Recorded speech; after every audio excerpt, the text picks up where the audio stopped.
আজকের মাছের রেসিপিটা গরমকালের জন্য বেস্ট। মাছটাকে ফ্রিজ থেকে বার করেছিলাম বলে একটু জলের মধ্যে রেখে দিয়েছি।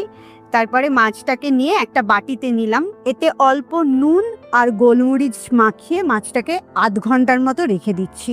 একদিকে রসুনের বেশ 6-7টা বড় বড় কোয়া রসুন নিয়েছি, একটু থেতো করে নিলাম। পেঁয়াজ দুটো বড় বড় নিয়েছি, একটু মোটা মোটা করেই কেটে নিচ্ছি। পেঁয়াজের সাথে একটা বড় টমেটো কেটে নিলাম, একইভাবে পেঁয়াজটা যেরকম কেটেছি টমেটোটাও সেরমই কাটলাম। ফাইনালি কড়াইতে চলে এলাম।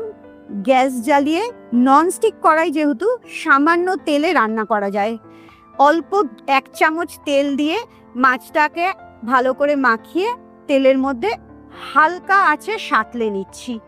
এটা কিন্তু কড়া করে ভাজা হবে না, উল্টে পাল্টে মাছটা দুদিকটাই ভাজা করে তুলে নিলাম একটা বাটিতে। এবারে ওই রসুন থেতো করাটা দিয়ে দিলাম। রসুনটা হালকা ভাজা ভাজা হয়ে যাওয়ার পরে পেঁয়াজগুলোও দিয়ে দিলাম। পেঁয়াজটা একটু নাড়াচাড়া করার পর এতে নুন দিলাম আর গোলমরিচ দিলাম। মশলা দেখতে পাচ্ছ, শুধুমাত্র নুন আর গোলমরিচ। টমেটোটাও দিয়ে নাড়িয়ে নিলাম। এবারে কিছুটা সেদ্ধ হওয়ার জন্য ঢাকা দিয়ে রাখলাম। কিছুক্ষণ পরে ঢাকাটা তুলে যখন পেঁয়াজটা নরম হয়ে গেছে, টমেটো নরম হয়ে গেছে, এর মধ্যে মাছগুলো দিয়ে দিচ্ছি।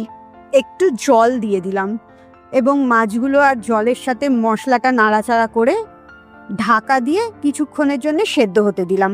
উল্টো দিকে একটা বাটিতে 2-3 চামচ দই নিচ্ছি, তার সাথে নুন গোলমরিচ দিয়ে ভালো করে দইটার সাথে ফেটিয়ে নিচ্ছি। এদিকের কাজটাও হয়ে গেল। ওদিকে মাছটা প্রায় সেদ্ধ হয়ে গেছে, পেঁয়াজ টমেটোটাও একদম পারফেক্ট হয়ে গেছে। এবারে এর মধ্যে দইটা দিয়ে দিলাম, ভালো করে নাড়িয়ে চাড়িয়ে আরও কিছুটা জল দিয়ে ঢাকা দিয়ে দিলাম। ব্যাস, পুরো রেডি হয়ে গেছে মাছটা। ফাইনালি গন্ধের জন্য একটু কসৌরি মেথি ছড়িয়ে দিলাম। এই রান্নাতে তোমরা গরম মশলা বা আরও অনেক ধরনের মশলা ব্যবহার করতে পারো। আমি অলমোস্ট মশলা ছাড়া রান্না করব বলে শুধু কসৌরি মেথিটা দিয়েছি। ব্যাস, মাছ রান্না শেষ। অবশ্যই এই রান্নাটা একদিন করে দেখবে আর আমাকে জানাবে কতটা টেস্টি হয়েছে।